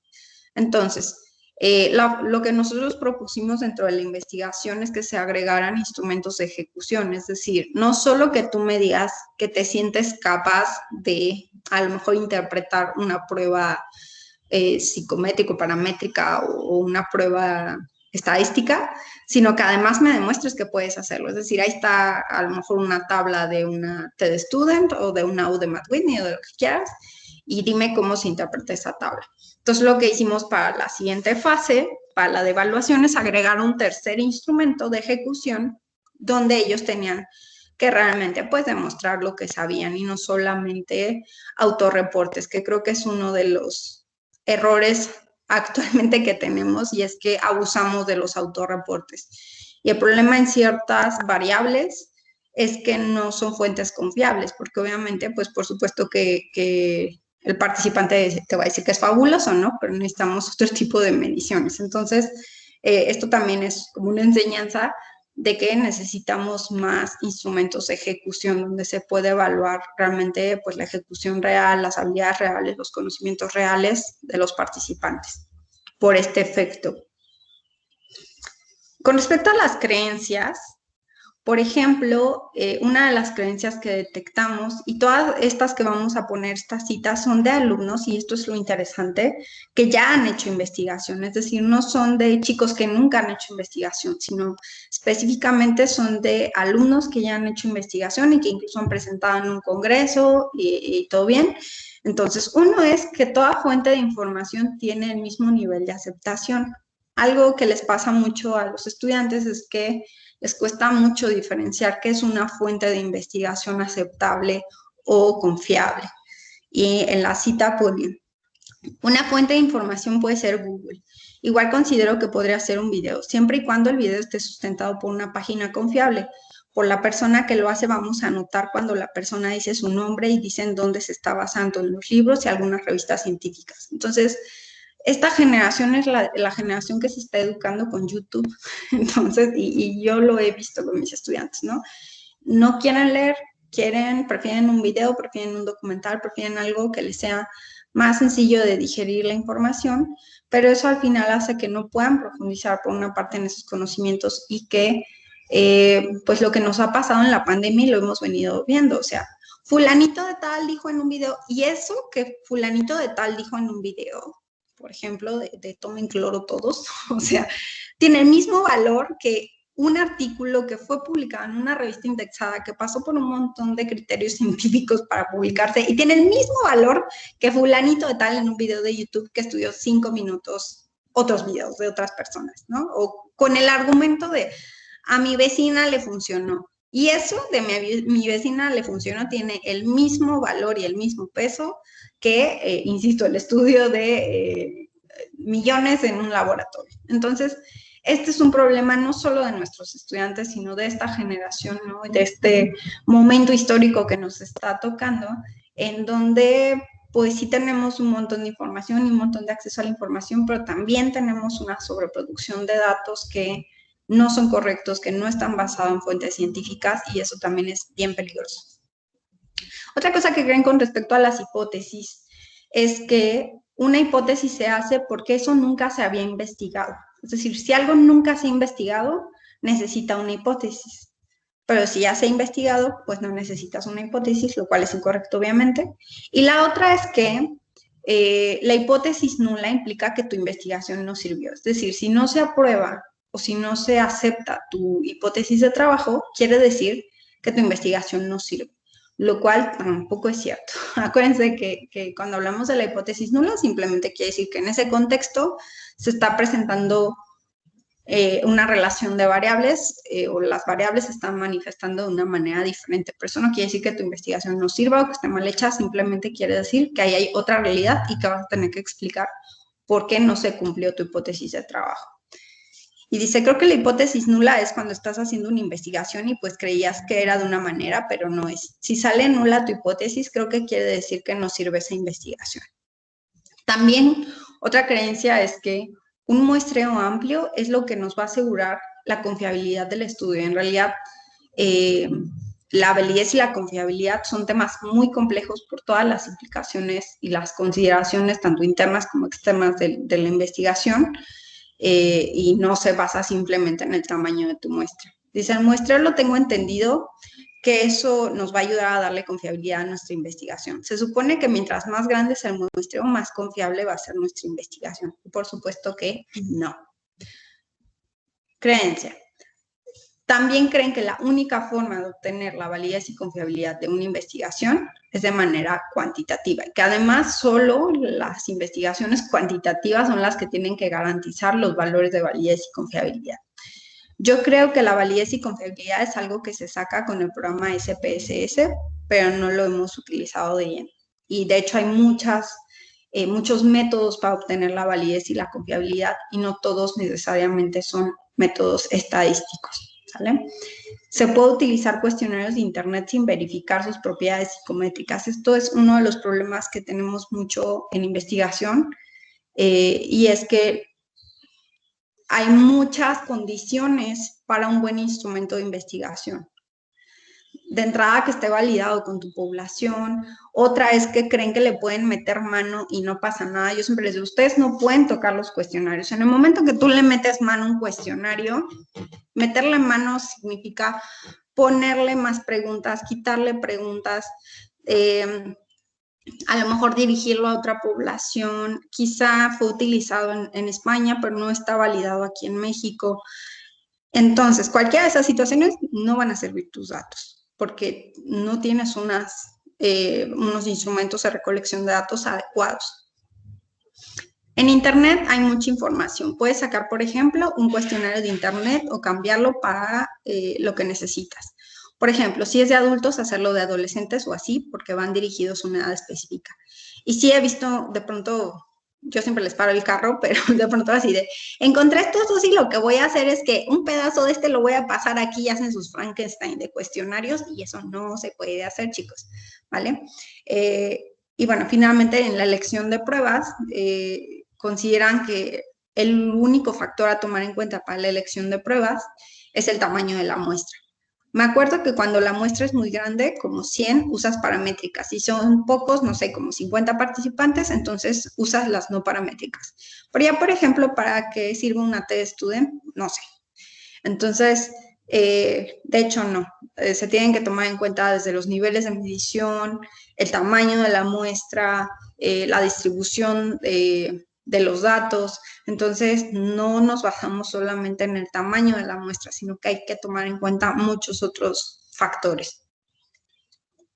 Y bueno, a raíz de todos estos datos, pues justamente creamos lo que es el semillero de investigadores, que ahí si quieren conocer un poco más de nosotros, estamos en Facebook como Semillero de Investigadores, y estamos ahí en la página www.semilleroinvestigadores.org, y ahí pueden ver un poco de lo que hacemos, lo que han publicado nuestros chicos, los programas que tenemos, hacia quien, de hecho en el semillero pueden participar, digamos, 3 tipos de estudiantes: los que son los externos, hemos tenido incluso estudiantes de otros países, como son Perú, como son Colombia.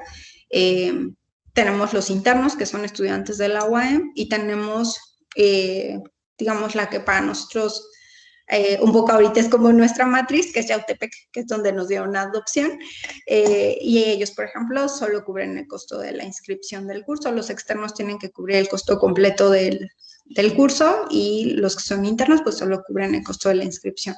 Obviamente esto es con la finalidad de que el proyecto pues pueda sostenerse, porque siempre les digo, todo cuesta, mis hijos, la página, el Zoom, todo cuesta. Entonces hay que buscar la forma que nuestros proyectos sean sustentables. Les digo, a lo mejor nadie se va a volver rico, pero con que sean sustentables ya nos damos por bien servidos. Y bueno, finalmente me despido con esta cita que me gustó mucho y que surgió en la investigación, que dice: hacer investigación me ayudó con mi autoestima porque, por ejemplo, estar con doctores me hace sentir como pequeña. Pero ya estando ahí, en el congreso, esta chica fue ponente en un congreso y pone a prueba mis capacidades y habilidades, me sentí muy segura, me di cuenta que sí podía hacerlo.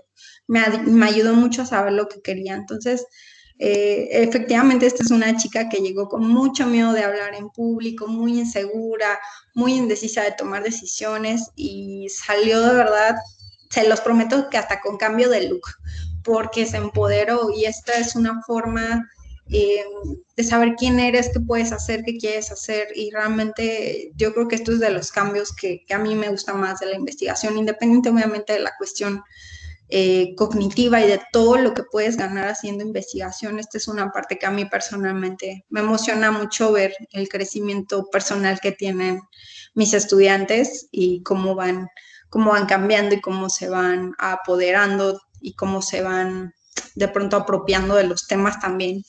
Y ves a chicas y digo chicas porque la mayoría de las que estamos en semilleros somos chicas. Yo creo que 90% somos mujeres y 10% son hombres. También tienen que ver con las carreras que tenemos, ¿no? La mayoría son, no sé, psicología, educación. Tenemos muchas chicas, por ejemplo, de la maestría, y bueno, de la maestría de atención a la diversidad. Y por eso la mayoría, pues bueno, son chicas, pero por ahí también tenemos chicos. Pero es muy, muy interesante, insisto, este crecimiento. Y a mí personalmente, yo siempre les digo, cuando nos tocaba ir a los congresos y que podíamos estar ahí, yo filmaba, pues, o tomaba fotos o así, y parecía mamá en bailable, así toda emocionada viéndolos. Pero de verdad, es una experiencia que vale mucho la pena, y en el espacio que ustedes puedan ocupar, no necesariamente tiene que ser el semillero. Ustedes también, de hecho, por ahí estaba viendo que ya están construyendo un semillero, o si es acercándose directamente a un investigador, es decir, en donde sea que puedan adquirir esta experiencia, pues háganlo y aprovechen esos espacios que, insisto, es muy difícil de pronto generarlos. Y pues bueno, muchísimas gracias. Y no sé si haya por ahí alguna pregunta.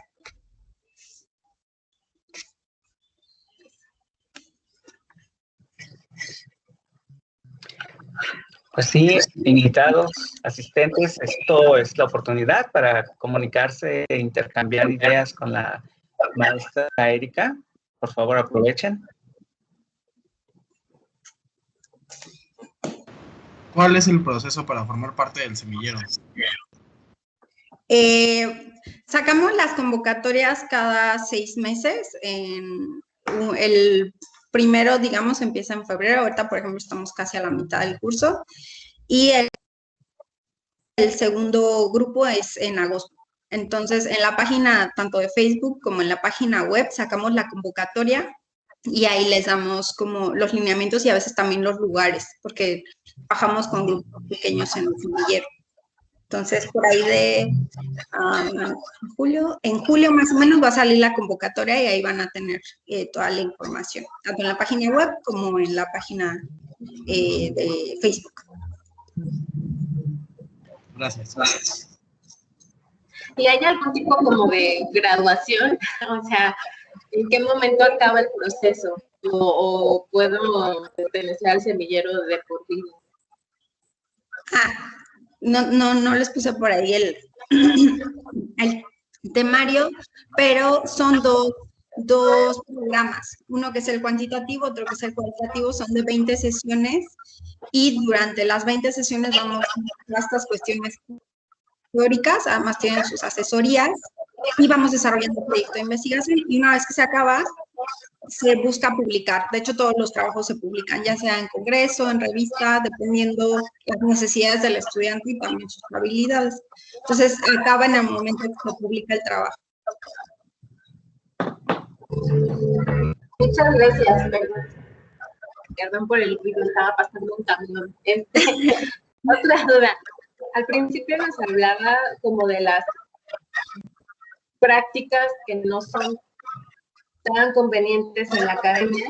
Una de ellas es como que no se respete el trabajo o tu idea de trabajo de investigación con el que inicia, sobre todo en posgrado, ¿no? De evitar esta parte, cómo se pueden complementar las ideas, ¿no? Porque pues también es cierto que en ese momento tu tutor es el que tiene de cierta manera el control, complementa, de modo que no sea un cambio radical, que quede ahí una pequeña parte de la idea que tú tenías y que así lo puedas hacer tuyo. Sí, De pronto algo que yo les sugiero es que revisen las líneas de investigación de los programas. Tu proyecto tiene que ajustarse a una de las líneas de investigación, esto es en cualquier programa. Y a veces también, la verdad, es un poquito de suerte. Hay tutores que te dejan trabajar libremente y te dicen, mira, mientras tú trabajes adelante, y hay otros que son muy rígidos y que incluso te dicen, tienes que utilizar un instrumento de investigación. Entonces, también mucho de los tutores.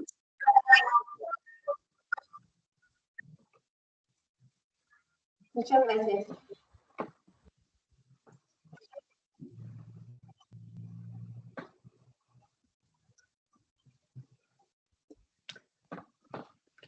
No, mientras se anima alguien más, esta cuestión es delicada y realmente tiene un impacto importante. Esta cuarta generación, cuarta transformación, está haciendo cambios a fondo en muchos aspectos. Uno de ellos ha sido el de investigación y en la medida que, como dice todo este discurso, los gobiernos neoliberales estaban tratando de hacer una pantalla de desvíos de dinero, financiando casi cualquier idea. Ahorita está cerrándose el universo de problemas a trabajar. De hecho, hay desde hace mucho tiempo, pero ahorita se ha marcado todavía más notablemente toda esta línea de problemas nacionales. Y esos problemas nacionales hacen también esto que se llama pues, planes estratégicos. Y en esos planes estratégicos, pues algunas cosas no caben. Por ejemplo,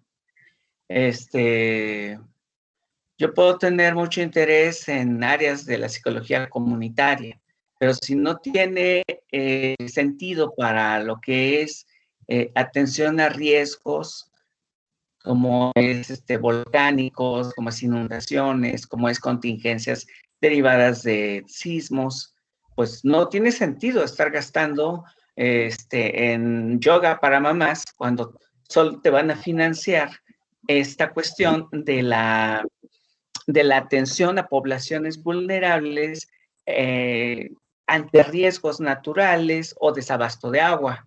Entonces, ¿qué te dice? Pues no es otra cosa más que el estudiante puede tener una parte de responsabilidad en cuanto a la idea que le gustaría trabajar, pero también hay que hacer difusión de las líneas estratégicas que el país está procurando atender de acuerdo pues, a diagnósticos nacionales e internacionales. Y a partir de ello también el profesorado debe de ser, pues debe de trabajar de manera acorde. Por ejemplo, bueno, ese fue un ejemplo, ¿no? Que es preocupante. Ahorita hay, en el caso concreto de lo que es la gente que tiene un perfil hacia psicología o hacia educación inclusiva, pues hay que prestar atención de una manera que antes no se hacía hacia lo que es esta cultura de paz. El conferencista anterior del mes pasado, Juan Alanís, nos habló justamente, ¿no? De esta temática, la cultura de paz, porque es indispensable ya ir introduciendo este tipo pues de dimensión propiamente, ¿no? En lo que es la educación.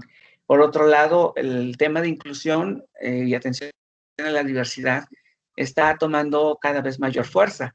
Sin embargo, por ahí todavía vemos atención a la neurolingüística diversa, ¿no? Y dices, espera, a ver, ¿cómo estuvo? ¿Eso qué problema resuelve? ¿Sí? Y ahora hazlo así, ¿no? Y con mis instrumentos y con mi aparatito de seguimiento visual. Entonces dices, pues hay también que trabajar, ¿no? Del lado del profesorado, tomar una postura de compromiso, pues, ante las problemáticas que tiene el país y procurar generar la investigación en ese sentido.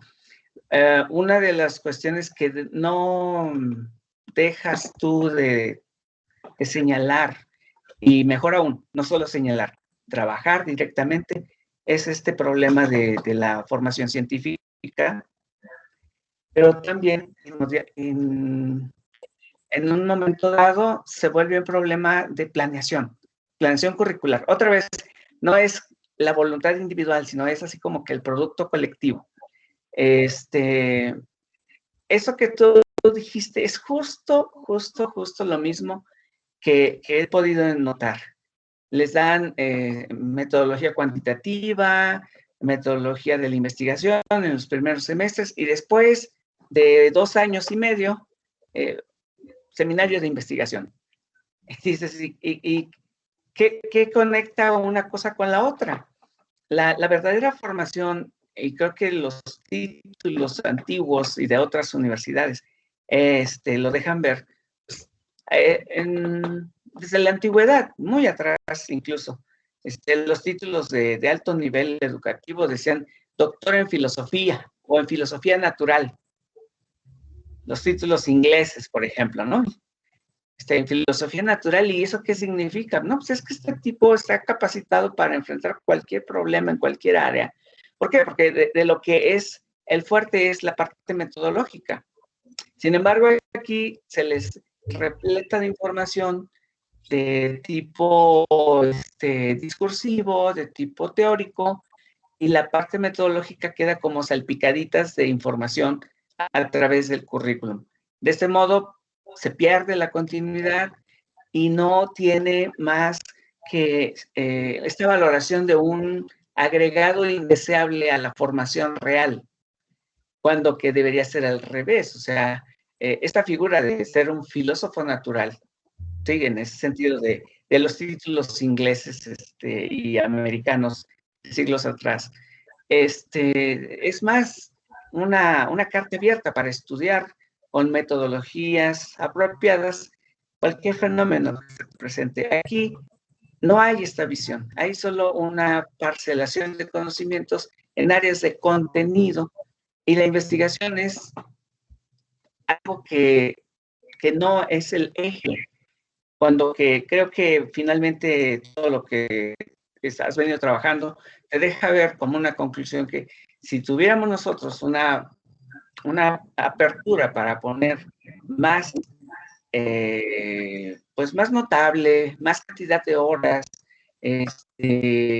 un esfuerzo por incorporar los temas de los que trata la licenciatura en cuestión hacia lo que es esta aproximación por la vía de la investigación, tendríamos un escenario diferente.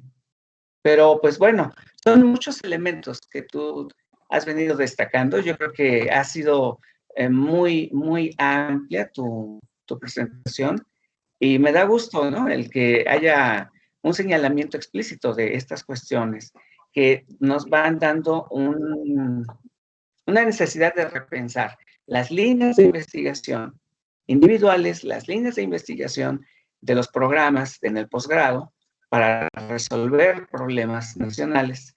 Y por otro lado, la currícula de los estudiantes de licenciatura que tenga una vértebra, una estructura más continua de lo que son las habilidades metodológicas que son indispensables. Creo que ahí hay mucho trabajo por hacer y, ¿sabes? Tengo la impresión, y esto ya es para que nos inundes con todas estos comentarios que yo quisiera escuchar. Ahorita mencionaste que en el semillero hay mayoría de mujeres. Y dices, bueno, pues es por el perfil de carrera, pero justamente mucho se habla del perfil de carrera y la división que hay en las oportunidades de figurar en el escenario de investigación, incluso más básico, ¿no?, en el escenario laboral, teniendo una diferencia de género. Entonces, a mí me parece interesante si has tratado tú de darle un enfoque de género a toda esta labor que hace el semillero de investigación, o eso quizás sea una área de oportunidad más adelante. Sí, gracias por preguntar eso. Justamente todos los proyectos que se formen, al menos en este periodo, tienen que tener un enfoque, todos los que estemos trabajando pues a nivel institucional tienen que tener un enfoque de derechos humanos y un enfoque de género, y eso es algo que tienen que atravesar todos los proyectos, no importa qué proyecto estés realizando, ¿no? Sí hemos tratado de ir incorporando más esta cuestión de género, pero ha sido algo que ha sido pues más lento porque también tiene que ver con nuestra propia formación, ¿no? Eso es algo que en la licenciatura, por ejemplo, a nosotros no nos enseñan, e incluso yo creo que ni en el posgrado, y es algo que uno va adquiriendo y también entendiendo cómo se incorpora en la investigación, es decir, no necesariamente tienes que trabajar una investigación de género, pero sí puede tener perspectiva de género. Entonces, efectivamente, eso es algo que nos hemos involucrado cada vez más y que las propias chicas están llegando con estos temas desde violencia de género, parejas, mitos del amor romántico, es decir, investigaciones que sí son propiamente de género y que es un interés de las chicas, no que es una realidad que ellas están percibiendo que se tiene que abordar, y en el semillero pues respetamos mucho, digamos, los temas que los estudiantes traen, y lo que hacemos pues es hacer un acompañamiento de sus temas, pero sí vemos esta necesidad de ir incorporando cada vez más la perspectiva de género a los proyectos. Creo que Alejandra tenía por ahí un comentario. Sí, Alejandra.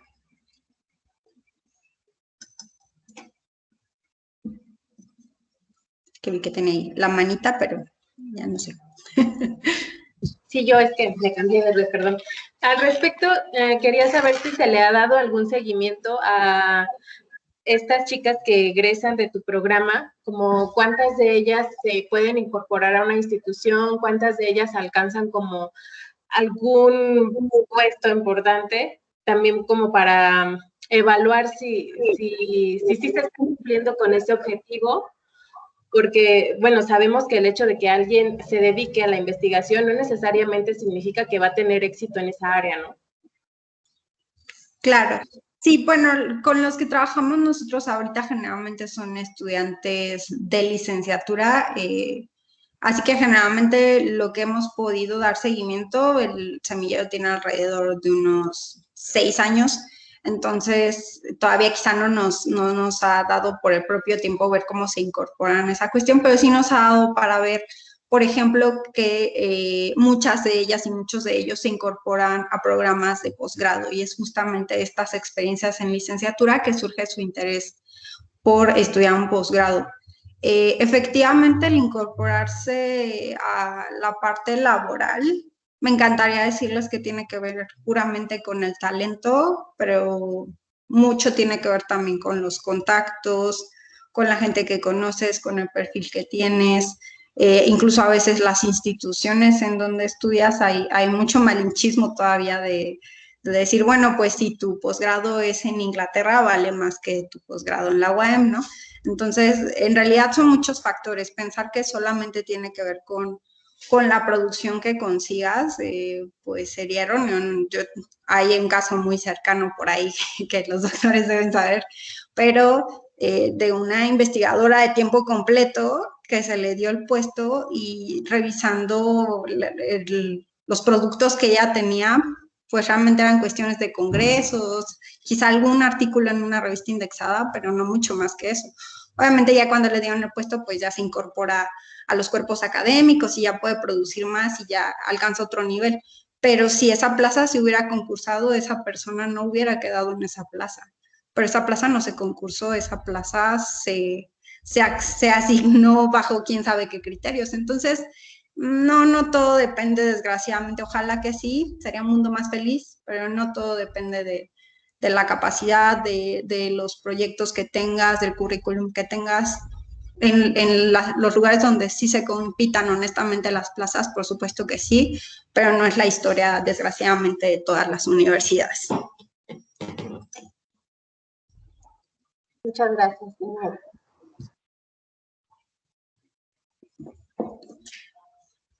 Sí, adelante, Magdalena. Hola, buenos días. Mi pregunta es, ¿qué tipo de investigación ha sido la más concurrida en estudiantes de licenciatura? Bueno, la verdad es que hemos tenido varios temas, pero creo que uno de los más repetidos o de los más, digamos, en los que se han interesado más los estudiantes es la violencia, desde la violencia de pareja, la violencia, por ejemplo, de noviazgo, y que es un fenómeno que están reconociendo, que se están interesando, y creo que ese es uno de los que más hemos podido ver. Y de ahí hay cualquier cantidad. Hemos tenido, por ejemplo, desde alumnos, el semillero es multidisciplinar, entonces lo mismo hemos tenido estudiantes de enfermería que trabajan, no sé, con pacientes con hemodiálisis, hemos tenido también, por ejemplo, alumnos de seguridad ciudadana que están, seguridad ciudadana es una carrera relativamente nueva, de hecho mucha gente no entiende qué hacen los que están en seguridad ciudadana, y justo por esta razón, esta chica decidió hacer un perfil sobre justamente cómo se ven a sí mismos los estudiantes de seguridad ciudadana y cómo perciben la carrera ellos y cuáles son como las deficiencias que ellos ven. O sea, yo les pongo el ejemplo de que imagínense, no sé, si ustedes son de comunicación humana, de psicología o en la carrera que estén, que ustedes estén estudiando la carrera, vamos a poner psicología porque yo soy psicóloga, yo no me imagino estudiar la carrera de psicología y no tener un solo profesor psicólogo o una sola profesora psicóloga. Es decir, tener de educación, de derecho, de todas las carreras, pero no de psicología. Y sí es importante escuchar, obviamente, a otras profesiones, porque eso nos enriquece, pero también la representatividad es importante, es decir, ver a alguien que está haciendo lo que yo quiero hacer. Y ese es uno de los problemas que tienen en seguridad ciudadana. Como es relativamente nueva, pues de pronto hubo generaciones, sobre todo las primeras, que no tenían un solo profesor de seguridad ciudadana, tenían abogados, maestros, educadores, etcétera, etcétera, pero no había un solo profesor de seguridad ciudadana. Creo que ahora ya han ido incorporando con el paso del tiempo, pero esa es una de las cosas, por ejemplo, que surgió con su investigación. Entre otras, bastante interesantes, están estos meses por publicarse en la revista justamente de Seguridad Ciudadana. Y bueno, hay bastantes temas y lo importante, creo yo, más allá quizá de los temas, es que es algo que te apasione, porque tienes que leer un montón, porque incluso aunque ames el tema, llega un momento que te harta, o sea, porque estás leyendo demasiado y del mismo tema. Entonces, sí, una sugerencia es que sea algo que les apasione, algo que les guste, algo que les interese leer y aprender. Y es increíble cómo, insisto, te cambia incluso a nivel personal. Recuerdo una alumna que justamente hablando de estos temas de violencia, incluso terminó su relación de pareja porque leyendo dijo, yo estoy en una relación violenta, o sea, y no me había percatado que estaba en una relación violenta, porque yo decía, pues él no me pega, él no me grita, pues no estoy en una relación violenta, pero en cuanto empezó a leer de esta otra, que es la violencia psicológica y que es muy invisible y que es muy silenciosa, de pronto se dio cuenta que estaba en una relación violenta y terminó la relación. Entonces, otra chica que estaba estudiando feminicidios, la percepción en redes sociales del feminicidio, estaba haciendo un estudio de etnografía virtual que ella está por titularse igual en estos meses, ya casi ya no estamos esperando que le den fecha. Su trabajo ya está publicado ahí, si lo quieren buscar, se los paso. Y justamente cuando ya llega y me propone el tema, me dice, pero a mí ni me pongas a leer de las feministas, que están locas y son unas no sé qué, la. Y le dije, a ver. Pues está bien si no te gusta el feminismo, pero tienes que leer del feminismo, porque la propuesta de tu tema surge de ahí. O sea, no puedes no leer de feminismo, ¿no? Y necesitas entender qué es, no lo que ves en las noticias de mujeres destruyendo y pintando, sino realmente leer sobre el feminismo. Y bueno, terminó la tesis casi con un pañuelo verde y diciendo abajo el patriarcado. Y decía, pues justamente que realmente nunca se había sentado a leer, que ella se quedaba efectivamente con lo que dicen los medios, lo que dicen las redes sociales, lo que dicen las noticias, y que cuando se puso a leer y cuando realmente se permitió que el tema la transformara, cuando se permitió realmente entenderlo a profundidad, pues cambió completamente su percepción, tanto del tema como de pues los referentes teóricos que se van construyendo. Entonces, ahí creo yo que es cuando vale mucho la pena una investigación, cuando te permites que te transforme la propia investigación, que vaya haciendo que te cuestiones tu ejercicio, tu actuar, tu propia vida, y también la elección del tema no es gratuita, tiene que ver con nuestras propias, si es un tema que te apasiona, pero también mucho de lo que te apasiona tiene que ver con tu propia historia de vida. O sea, tengo alumnos que eligen violencia familiar como tema de investigación porque ellos mismos viven violencia familiar, o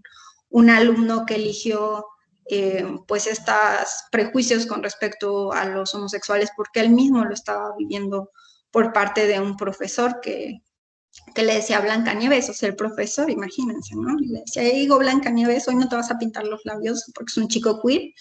Y entonces, en lugar de quizá encaminarlo a algo negativo, decidió convertirlo en algo positivo y poder documentar cómo son discriminados los chicos, él en específico, ¿no? En la homosexualidad y los chicos transexuales, él lo hizo sobre ese tema.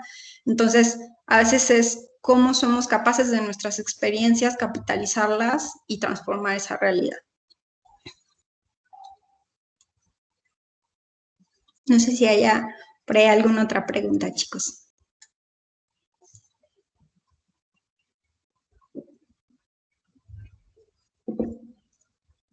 Y les decía que en la página del semillero, en la página web, tenemos ahí todo un portal sobre las publicaciones para que vean también los temas que hemos publicado. Ahí solo están los que se han publicado, hay otros que tenemos todavía en el tintero. Les decía que por distintas razones, a lo mejor por cuestiones de la pandemia o por otras situaciones, pues todavía siguen ahí.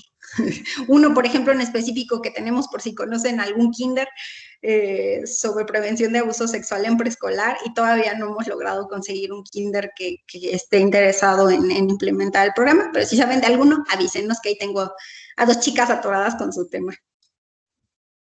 Ulises, no sé si tengas algún otro comentario.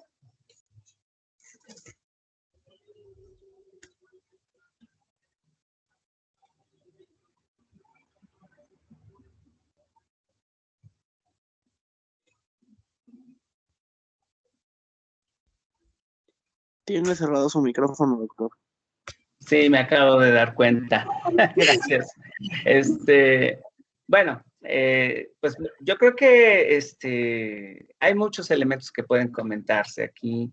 Creo que el trabajo del semillero justamente surgió paralelo con otros llamados semilleros, y que pues esto, como bien dices, y esto es una de las razones por las cuales pues también es importante, ¿no?, abrir este espacio para proyectar de otra manera también tu trabajo. Este proyecto ha representado pues una línea que diríamos de emprendedurismo. Es importante que se entienda esta situación. No solo estás atacando un problema que es ampliamente reconocido, la falta de habilidades, ¿no?, para hacer investigación, el nivel un tanto insatisfactorio, ¿no?, de cómo se reflejan estas oportunidades de formación metodológica en los planes curriculares de licenciatura e incluso en los posgrados. Pero el caso es abrir el espacio a tomar el problema de una manera decidida y darle continuidad y abrir esto que tú haces, ¿no? Un espacio alterno de apoyo para los estudiantes, a fin de cuentas, que subsana, porque el que sigue el semillero nos está diciendo algo fuerte. Está subsanando lo que nos está haciendo dentro de las aulas. Está subsanando lo que nos está no está quedando claro, ¿no?, para nuestros estudiantes.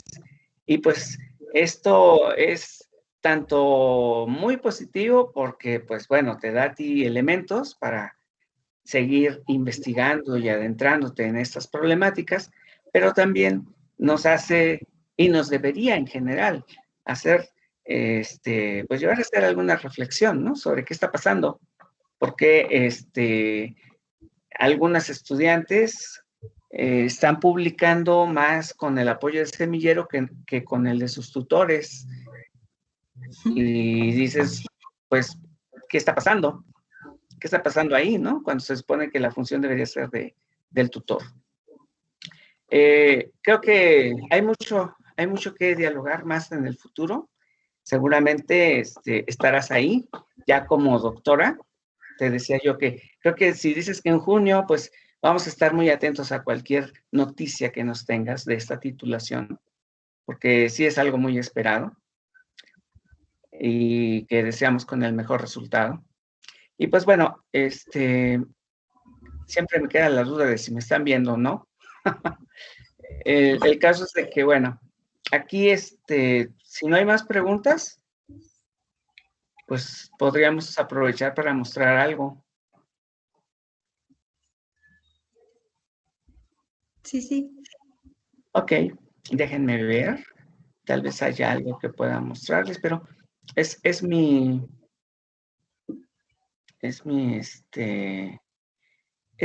está complicado. A ver, aquí estoy viendo mis opciones. Déjame ver. Es que este sistema está cerrado. Me permite ver lo que está en Teams y en OneDrive, pero a ver, voy a hacer un intento, pero tal vez cambiando de pantalla tenga sentido. Voy a intentarlo, a ver si ya me retroalimentan si se puede ver lo que estoy viendo yo en mi pantalla. Sí, Según yo ya cambié la pantalla. Ahí ya ¿Sí te dice que vemos. está viendo? Sí, la constancia. Perfecto. Bueno, pues ya hemos tenido prácticamente 2 horas del disfrute de la presencia de la maestra Erika Leontina Barrios González. Ya hubo, pues, respuesta a varias de nuestras preguntas. Quedan muchos elementos, porque yo veo aquí todavía muchas cosas que dialogar con ella. Sin embargo, pues bueno, todo lo que hacemos tiene cierta permanencia, cierta duración, pues ya es tiempo de ir cerrando.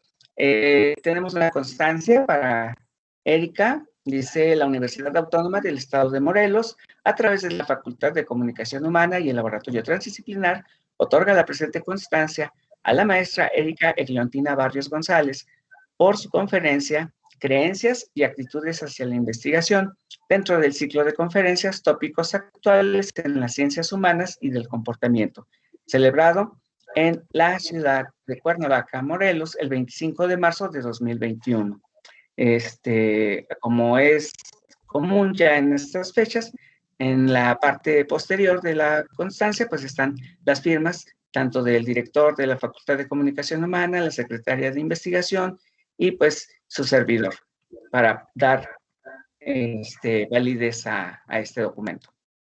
Agradecemos realmente mucho que Erika nos haya acompañado en esta ocasión y pues espero que tengamos muchísimas más oportunidades de hacer un diálogo académico sobre temas de importancia para la formación de los futuros investigadores en el Estado y quizá más allá, no lo sé.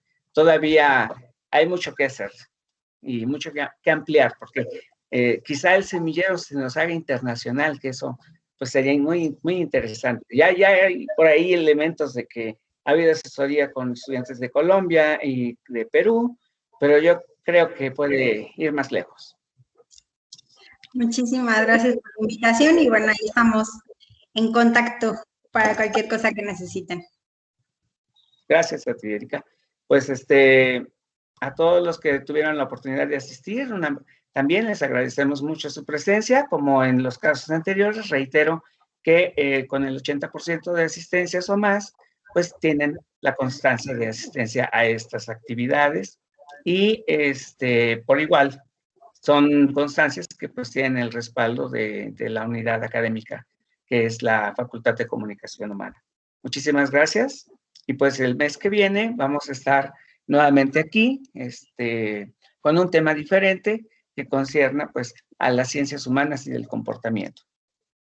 Gracias a todos. Hasta luego. Perfecto.